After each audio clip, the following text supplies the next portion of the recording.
requirements that we're obviously following that. We're going to make sure everybody knows that the game is not for kids. It's going to be an M-rated game, and it'll be described why that is. You know, there are certain territories around the world that have, you know, harsher restrictions or more cultural sensitivities one way or the other, and so we may do some versions for other countries that are slightly different. But here in the United States, yeah, we don't plan to censor. It's definitely an M-rated game, and yeah, it's a game. I mean, first of all, it's a fantasy, you know, and I think adults can you know, differentiate fantasy from reality. And you know, we couldn't really make a game set in hell without, you know, like it would be disappointing to buy into that fantasy, which is go to hell, you know, which is basically the tagline of the game, and then get there and have everything be all nice and normal. So we've definitely tried to push the boundaries with lust and gluttony and greed and anger and all these different, like, those are big ideas, and so, you know, we're not playing it soft. So that's what I'm talking about. Be real, you know what I mean? All right, now depending on the success of this title, will we see, you know, like any type of DLC, any type of add-on? Because truthfully, with a game like this,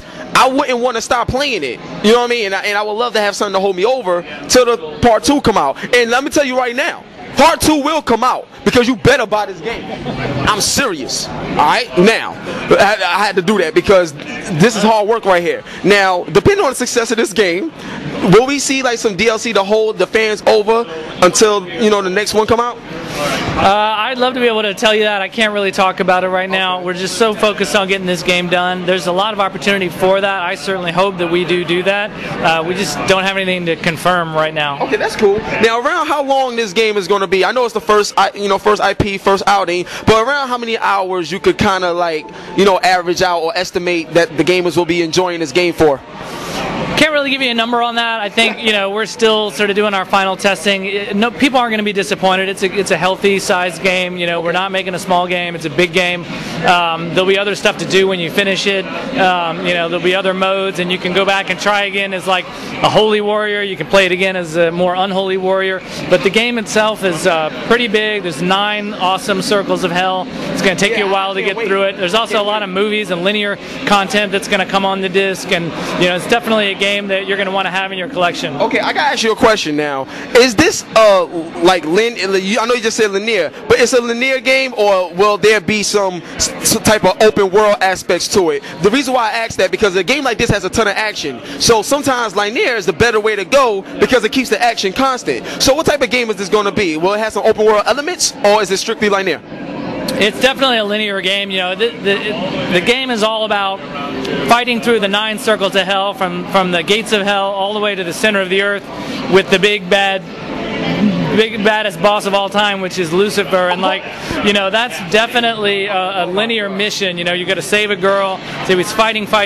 Now that said, there's a lot of secret areas in the levels, and we've got some amazing level designers, and they put in a lot of like little tricks and puzzles and secret puzzles. So, you know, if you're really into the game, you'll definitely find like a lot of little nooks and crannies that have collectibles and other kinds of secrets in them. Great. All right, now, I know, like I said earlier, a lot of people is going to say this, and then they also going to mention God of War. But you, as a representation of this game, what's one main thing you can say that will tell the fans that if you love God of War, you will love this game? But at the same time, what's different about this game that's going to make the fans understand that this is not a carbon copy? Yeah, I mean, first of all, we're like super flattered when people compare us to those guys. I mean, those games, I'm a huge fan of that series, and you know, people mention us and Devil May Cry and God of War and Ninja Gaiden. Like, that means you're in the elite. You're now part of the elite. You know, so we're really flattered. I mean, we started this project. We hoped, obviously, that we would achieve that, but you know, we didn't want to presume. And so when people make that comparison, we're pretty flattered. I think what's totally unique and special about this game, the #1 thing is you're going to go to hell. You know, and you're not going to go to like some ancient mythology version of hell or some science fiction version of hell. You're going to go to that Christian medieval vision of hell, the story, Beatrice, who's a beautiful woman, the 9 circles, every circle of hell is totally unique, the enemies are totally unique, and I just think that that journey through the 9 circles is something you're just not going to be able to get anywhere else. So there's actual parts of the Bible that's represented in this game?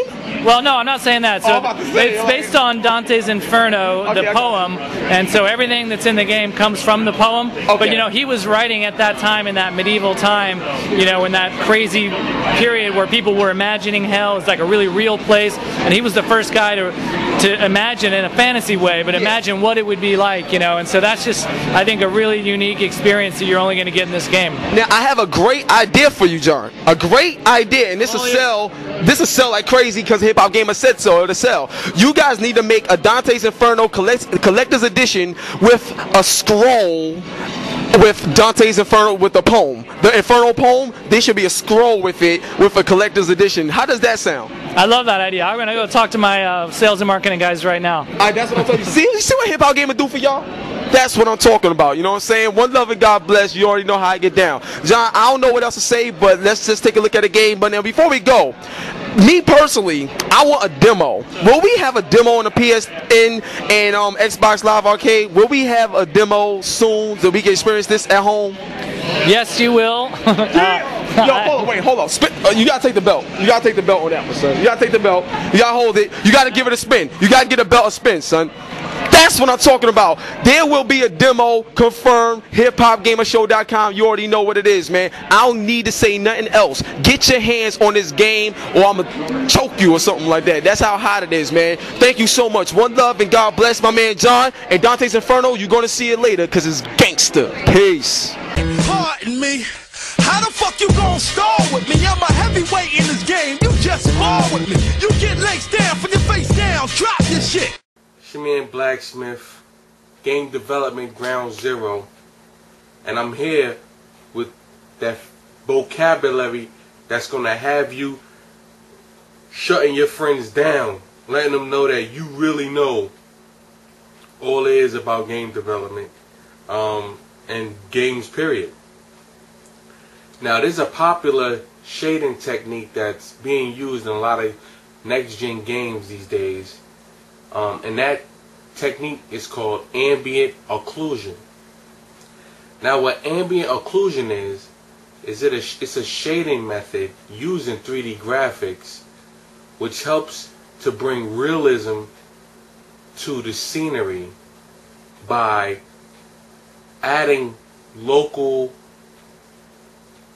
reflection to meshes in the environment. Ambient occlusion also attempts to approximate the way light radiates in real life. So to kind of break that down for you, ambient occlusion in a way simulates sunsets. It also simulates the way light refracts off of different objects in real life. In a 3D environment, you have light sources, and these light sources sometimes are not natural in look. Sometimes they're too close to the mesh and they appear to be like the sun's right on top of them. But what ambient occlusion does is helps to bring that realistic factor in to the environment, similar to the way it is in the real world. So now you're armed and dangerous. You fully know what ambient occlusion is. Not to be mistaken with global illumination. I'll touch on that another week. Alright, no doubt. I got another Danny Floyd video for y'all. I know y'all love those. This one is about storytelling in video games. Now what's hot about that is the fact that we recently had a lot of video games that have been really good as far as storytelling. You know, I feel Mass Effect is one of those games. Definitely Grand Theft Auto is up there in the high up there in the storytelling upper echelon. Also BioShock. Those are games that are really putting forth the effort to have a good story in video games and not just mindless shooting or not something that's already established like a comic book game. So without further ado, check out my man Danny Floyd storytelling in video games.